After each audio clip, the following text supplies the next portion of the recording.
शेगाव शहरातील वाटिका चौक परिसरात सायंकाळच्या सुमारास लागलेल्या भीषण आगीने परिसरात मोठी खळबळ उडाली. 2 गॅस सिलेंडरचा स्फोट झाल्यानंतर आगीने क्षणार्धात रौद्र रूप धारण करत एकाच रांगेतील 7 दुकाने जळून खाक झाली. या घटनेत व्यापाऱ्यांचे लाखो रुपयांचे नुकसान झाले असून सुदैवाने कोणतीही जीवितहानी झाली नाही. मिळालेल्या माहितीनुसार वाटिका चौक परिसरात एका खाजगी जागेत लहान व्यावसायिकांसाठी तात्पुरत्या स्वरूपात दुकाने उभारण्यात आली होती.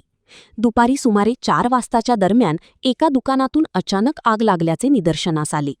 सुरुवातीला आग मर्यादित स्वरूपाची होती, मात्र दुकानात ठेवलेल्या 2 गॅस सिलेंडरचा एकामागोमाग एक स्फोट झाल्याने आगीने भीषण रूप धारण केले आणि शेजारील दुकानांपर्यंत वेगाने पसरली.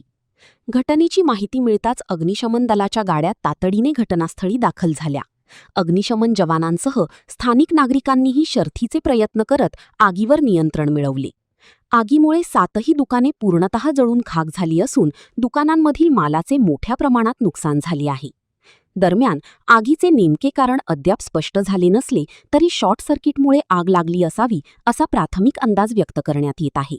संबंधित प्रशासन आणि पोलीस यंत्रणा या घटनेचा पुढील तपास करत आहेत.